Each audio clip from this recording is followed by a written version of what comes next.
कुछ पूजा से संबंधित मंदिर के बारे में बता रहे हैं कि मंदिर तक जाने से हमको क्या मिलता है। कुछ आपके ग्रंथों के हिसाब से, शास्त्रों के अनुसार, रामायण के अनुसार, गीता के अनुसार, ये चीजों से हमें जो चीज मिलती हैं उन चीजों को हम लोग अधूरे ज्ञान के अनुसार करते हैं। कुछ लोगों को इतना पता है बस कि हम भगवान का भजन या ध्यान करें। कुछ ध्यान के जो नियम हैं, जो कार्य हैं, करने की जो क्रिया है, उनके बारे में हम छोटी छोटी कुछ बातें जो जानते हैं वो आपको बताएं। देखेंगे वैज्ञानिक कारण ये है, शरीर से संबंधित हमको कितने फायदा कितने नुकसान हुए और जीवन से संबंधित दोनों चीजों को सीखना होगा आपको। जैसे वैज्ञानिक कारण है कि मंदिर जाने से फायदा क्या है जीवन में, और मंदिर जाने से लाभ क्या है जीवन में। मंदिर जाने से हमको लाभ क्या है और फायदा क्या है जीवन में। ये मनुष्य के लिए ये क्रियाएं किस तरीके से प्रयोग में आती है, अब ये मनुष्य योनि में हमको सीखना है। ऐसे हम बहुत लोग जानते हैं, आजकल हमको सब चीजें पहले तो गुरुओं के पास जाकर के बड़े दिन में हमसे ज्ञान मिलता। आजकल कम उम्र के बच्चे बच्चियां यूट्यूब पर सारी चीजें देख करके, गूगल पर देख करके सब चीजों को अपने 1 मिनट में सीख लेते हैं। आज का वैज्ञानिक कारण है, तो इसलिए मैं वैज्ञानिक भी फायदा होता हूँ आपको और एक जीवन के लाभ हानि और भी फायदा होता है। इस तरीके से जीवन में आप लोग जैसे वैज्ञानिक कारणों के अनुसार कई लोग व्रत पाठ त्योहारों पर रखते हैं और कई लोग कभी भी व्रत नहीं रखते। अब इसका कारण क्या है? कई लोग सप्ताह का व्रत रखते हैं, कई लोग मतलब महीना 2 महीना का व्रत रखते हैं, कई लोग पाठ त्योहारों पर ही जैसे मावस पूर्णिमा देवी देवताओं के रूप में जो पूजा होता है, लक्ष्मी पूजन होता है, सब पूजा रखते हैं। कुछ लोग पूजा रखते हैं। तो ये व्रत से क्या है? व्रत उपास से क्या है? इस तरीका से भी हमको अपने आप में ये लाभ हानि के बारे में समझना होगा कि फायदा क्या है और इस तरीका से सीखने को मिलता क्या है। जैसे कुछ लोग सप्ताह में 1 बार रहते हैं, कुछ लोग मंदिर प्रतिदिन जाते हैं, कुछ लोग जाते नहीं है, कुछ लोग साल में जाते हैं, कुछ लोगों को टाइम ही नहीं, मंदिर के द्वार से निकल जाते हैं, मतलब मंदिर की तरफ ढूंढते देखते। इन चीजों को आज अपने ध्यान में रखना। शायद हम तो में से भी 1-2 ऐसा बच्चा होगा, घर का कोई भी कैंडिडेट तो होगा ऐसा जिसे अपना मंदिर का ध्यान ही नहीं, अपने कार्य और उसमें अपने ध्यान भी नहीं करता। इस मंदिर के जाने से बहुत सारे फायदा हैं, आपको मैंने बताए। जैसे कि आप लोग देखेंगे मंदिर जाने के प्रवास से आप लोग पड़ता है क्या प्रभाव पड़ता है। जैसे ये बात समझो कि एक सकारात्मक विचारों का प्रयोग होता है हमारे शरीर, और सकारात्मक विचार प्रतिदिन मंदिर जाने से हमारे मन की शांति देते हैं, हमारे मन की शांति सुकून देते हैं, और मन की शांति सुकूनता को रूप बनाते हैं और उसी तरीका से अपने आप में इस तरीका का रूप बना देते हैं। उन रूपों को देख करके हम अपने ठीक है बेटा, आप लोग अपने आप में समझ रहे होंगे कि सकारात्मक विचार हमारे जिंदगी में आना जरूरी है, हमारे जीवन में आना जरूरी है। कि सकारात्मक विचार होते हैं उनके ही द्वारा हम अपने आप में शुद्धिकरण का कार्य करते हैं, शुद्धिकरण का पाठ करते हैं, अपने आप को शुद्ध बना देते हैं, विचारों को संतुष्टि के पूर्ण रूप से हम अपना कार्य संभाल लेते हैं। इसी प्रकार से जैसे कि लोग अपने आप में मंदिर जाने के फायदे बताने जा रहे हैं। आरती लेने से हमको क्या फायदा होता है? अब आरती का समय आ जाता है, आरती लेने से फायदा क्या है? आप सब लोग आरती लेते, हमारे भी बच्चे हॉस्टल वाले करते हैं और डेली का होता है आरती लेना सुबह शाम। उन बच्चों के बारे में इस चीज से उनको पता नहीं, बस उनको क्या पता है कि क्रिया कर रहे हो, जिसको हमने बता दिया। उनको फायदा के बारे में पता नहीं कि इससे फायदा क्या है। इससे फायदा है कि जिस आरती के द्वारा हम जो अपनी आरती लेते हैं तो हमारी जो रेखा है और कोशिका है उनको अपने आप में सुकून शांति के साथ से कार्य बढ़ने का प्रकोप होता है, कोशिकाओं का द्वार होता है। आरती लेना इतना शुभ माना है। अब कुछ लोग अपनी आरती के समय पर दूर हो जाते हैं, मगर आरती कपूर धूप बत्ती सेंट जो भी है शुद्धिकरण के छिड़क करके उस मंदिर में ऑटोमेटिक सकारात्मक विचार सिद्ध हो जाते हैं धूप सामग्री के साथ। कितना शुद्धिकरण। अब विज्ञान के तौर पर बैक्टीरिया नष्ट हो जाते हैं। लोग कहते हैं कि विज्ञान के तौर पर विज्ञान कहते हैं कि बैक्टीरिया नष्ट हो रहे हैं। जिस जगह पर शुद्धिकरण है उस जगह पर हम लोग कहते हैं कि भगवान का वास है, अच्छा निवास है, सकारात्मक विचार है। मगर विज्ञान कह रही है उस जगह पर बैक्टीरिया नष्ट हो जाते हैं, शुद्धिकरण है। दोनों बातें मैच करके चलेंगे हम। तो अपने आप में आरती के फायदे इस तरीका से, और शंख बजाने से फायदा क्या है? शंख बजाने के समय पर आप लोगों को सकून शांति, जिसके घर के पास में मंदिर है, जिस जगह पर आप मंदिर जाते हो, सकून शांति के साथ में, सकून शांति जब शंख बजता है तो उस समय पर आप लोगों के सारे जो शंख बजाने वाला होता है उसके फेफड़े, उसकी किडनियां इतनी शुद्ध होती हैं कि वो कभी खराब नहीं। हर किसी को शंख बजाना नहीं आता है, और हम लोग पूजा के ध्यान से ये कहते हैं कि जो शंख बजाता है वो सच्चा माना जाता है, कि ये झूठ नहीं बोलता है। और विज्ञान कहती है, विज्ञान के कारण है, जो शंख बजाता है डेली और उस तरीका से उसके फेफड़े और उसकी किडनियां मजबूत होती है। ये विज्ञान के कारण है। और वो हमारे सकारात्मक विचार है कि जिसके पास में शंख बजाने की शक्ति है उसको सच्चा माना जाता है। हर किसी पर शंख नहीं बज सकता है। सब लोग ये कहते हैं कि ये झूठ नहीं बोले, और झूठ बोलने की क्रिया उसके पास नहीं है क्योंकि ये शंख बजा रहा है। तो इस प्रकार से अपने आप में, अपने जीवन में ये सकारात्मक, ये फेफड़े मजबूत होते हैं और इनके सकारात्मक विचार और भाव प्रकट हो जाते हैं कि इनके विकास के अनुसार जीवन में नकारात्मकता समाप्त हो जाती है।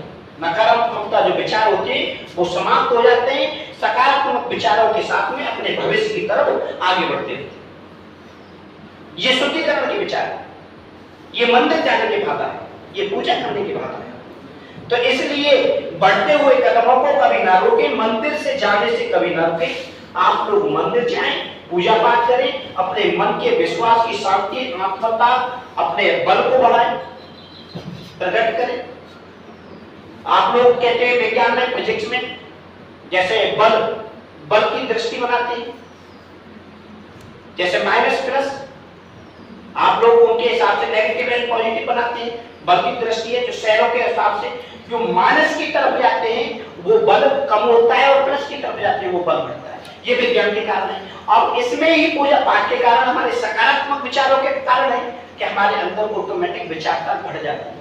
और जो मंदिर देवी प्रकृति जाता है, मंदिर की पूजा पाठ करता है, भगवान का वास देता है उसके अंदर, और सकारात्मक शुद्धिकरण में रहता है, हर वक्त हंसता खिलता, हंसमुख रहता है और शुद्ध रहता है, शांत रहता है, और मन में अच्छे विचारों की प्रगति ऑटोमेटिक उपस्थिति रहती है उसकी। और अपने घर में जाकर के अपने घर वालों की सकून शांति की प्रेरणा देता है, प्रेरणा देता है। और वो मंदिर जाने से इतने फायदा उठा करके अपने घर में कोई कार्य बिगड़ रहा हो, नेगेटिव किसी चीज का, नकारात्मक विचारों का प्रकट हो रहा हो कोई रूप, तो उसको भी संतुष्टिपूर्ण अपने विचारों से शांत कर देता है। एक पूजा पाठ करने वाला व्यक्ति पूरे घर के परिवार को सकून शांति से जीवन व्यतीत करवाता है। ये पूजा पाठ के फायदा है। अब इसी प्रकार से आप सब लोग अपने आप में आत्मबल का भी प्रयोग करना चाहते हैं। कारण है कि मन किसी प्रकार का दुख या शोक नहीं रहता है। व्यक्ति के अंदर सभी परिस्थितियों में संभव रूप लेके चलता है, असंभव रूप नहीं प्रकट करता है कि मैं फेल हो सकता हूँ, कि मैं हार सकता हूँ। वो हर वक्त अपने हनुमान के वास में, खाटू श्याम बाबा के वास में, इस तरीका से अपने माँ के बिहारी के रूप में, जिस इष्ट देवता को मानता है, भोले बाबा के देवता के रूप में, या किसी देवता का नाम लेकर के अपने साथ में अपनी शक्ति का प्रयोग करता है, अपना बल दिखाता है। तो वो कभी नेगेटिव विचारों से प्रकट ही नहीं होते हैं उसके अंदर उत्साह कि मैं हार जाऊंगा, कि मैं इस टेस्ट में फेल हो जाऊंगा, कि मैं जीवन में सक्सेस नहीं हो पाऊंगा। वो सक्सेसफुल होने की प्रेरणा ही करता है, क्योंकि उसके अंदर दिल और दिमाग में यही बात चलती है कि मेरे साथ तो भगवान है। सकारात्मक विचारों से, ऊर्जा से वो अपनी लड़ाई लड़ता है, बल के साथ में ताकत दिखाता है, दिमाग की या शरीर की, जो भी ताकत जिस प्रकार की होती है। तो भावना में बहता नहीं हो, संभव भावना में ही रहता है, असंभव भावना में बहता है। इसलिए अपने आप में कठोर होता है और परिस्थितियों में उसके लिए सामान्य होती है वो कठोरताएं। कितना भी कठोर काम हो उसको सामान्य रूप में ही दिखाई देती है। जैसे हनुमान भगवान, हनुमान जी राम के भक्त थे। जब उन्होंने सीता मां से मिलने के लिए, लंका जाने के लिए, समुद्र को पार करने का, 7 समुद्र पार जाने की प्रतिज्ञा की थी, सीता मां से मिलने का एक अपना नियम अपनाया था, वादा किया था, तो उस जगह पर कितनी कठोरता आई थी। हर जगह पर वो क्या कहते थे, जय श्री राम। तो अपने आप में हर चीज से लड़ जाते थे, राक्षस से, राक्षसनियों से, सबसे डरते भिड़ते वो सीता मां तक पहुंच गए। तो इसलिए हमारे साथ में जब किसी का बात होता है, सच्ची आत्माओं से मिलन होता है, सच्चे विचारों से सकारात्मक रूप ऑटोमेटिक बन गया है। तो आप लोग अपने जीवन में पूजा पाठ को कभी न भूलें। संत, जैसे संत के बारे में बता दिया, अब आपको बताते हैं कि जैसे संत झालर घंटी बजती है, 7 मिनट तक आपके शरीर और दिल और दिमाग में घंटी की आवाज गूंजती है, कितनी शांति से, झनन झनन। जो सकारात्मक विचार होते हैं, ऊर्जा होती है, वो सब तुम्हारे दिल और दिमाग में भर जाती है। उससे हमारे धड़कन जो अशांत होती है, हमारी जो पसलियां चलने वाली है, धमनियां चलने वाली है, शांत रूप में होती है, उससे हमारे धमक से खुल जाते हैं स्रोत दिमाग और दिल की। उनको ज्यादा तरीका से कभी अटैक नहीं आएगा। ये विज्ञान के कारण है। और सकारात्मक विचार है कि आपके अंदर जो उल्टी सीधी नकारात्मक बातें चल रही थी और जो विचारें चल रही थी किसी के प्रति या किसी की अपनी जिंदगी के प्रति, वो अशांति शांति में बदल जाती, दूर हो जाती। ये है पूजा के कारण। अब आपने सब बातों को जानने के बाद में भी आप लोग बात करते कि विज्ञान का सूत्र अपनाते, हमने वो विज्ञान वाली भी बात कर दी आपके सामने।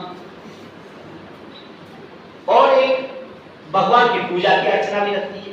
तो इसलिए आप लोग अपने आप में सामान्य रूप से ही कभी रोग नहीं पाल पाओगे कि मंदिर जाने वाले लोग अपने आप की जो हथेलियों को भी, तालियों को भी पीट पीट करके कीर्तन करते हैं, उनको मंदिर जाने वालों के भी रूप अपने आप में, इनसे भी हमारे शुद्धिकरण का रूप बनता है। क्योंकि हमारे जो क्रिया है ये गर्म हो जाती है, हथेलियां अपने आप में शांति अशांति का जो रूप होता है वो खत्म हो जाता है, स्रोत बनता है। इनसे हमारा जीवन का उद्धार होता है।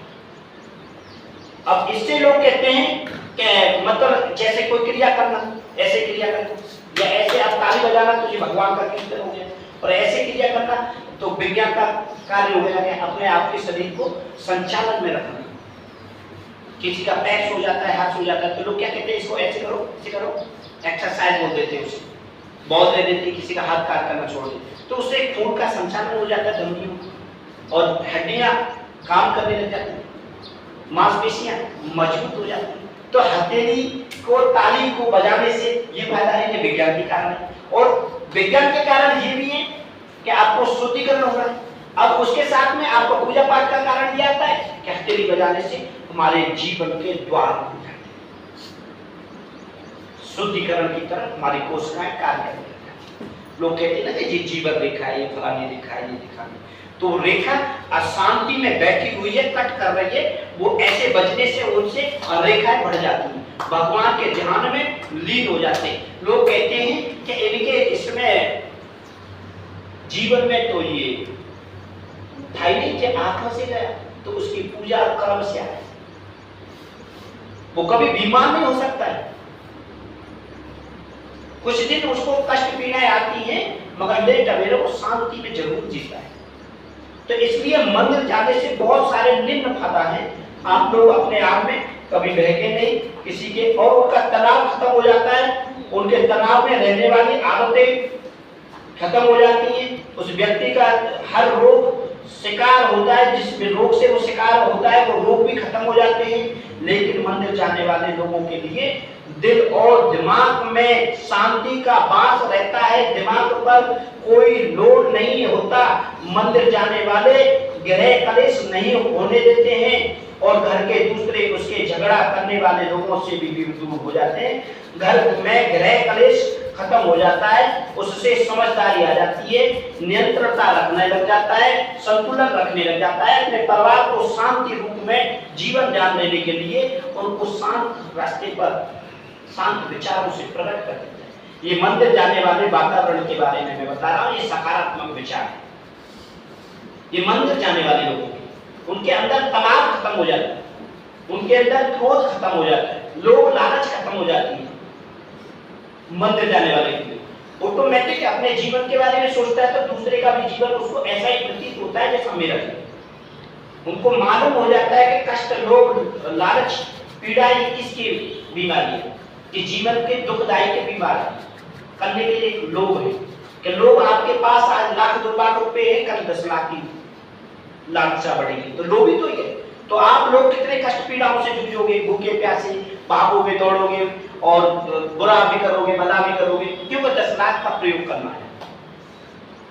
तो कष्ट बढ़ गया, दुख देरी हो गई, दुख से पीड़ित हो रहा है, शरीर अशांति में घूम रहा है, मन शांत नहीं है, दिमाग लोड नहीं कर रहा है, परिवार से मिल नहीं पा रहा है, रात को दिन चैन से सो नहीं पा रहा है, तो भगवान को कहाँ याद कर लेगा? वो जो परिवार को याद नहीं कर पा रहा है, परिवार से नहीं मिल पा रहा है, सुबह जल्दी जगता है, चला जाता है, रात में लेट आता है, बेटी बेटा सोते पाते। तो इसलिए कभी कभी हमारे बेटी बेटा इस पैसे के चक्कर में हमसे दूर हो जाते हैं, क्योंकि उनको माँ बाप का प्यार भी नहीं पता है कि प्यार क्या है, माँ बाप के बेकारी नहीं पता है कि माँ बाप का लोड किस तरीके से कैसे। उसके बैठ करके तुमने 2 बातें नहीं करी बेटा या बेटी, वो कब कब बड़े हो गए उसको पता ही नहीं चलता। तब फिर कहते हैं कि जब वो बड़े हो जाते हैं, माँ बापों को अनाथशाला में डाल जाते हैं, तो वो कहते हैं कि पिताजी, तो दुख होता है क्या हुआ कि तुम्हारी संस्कृति, तुम्हारे विचार में सकारात्मक हुए, तुम तो पैसा कमाने में, जीवन में मौज मस्ती में रहे और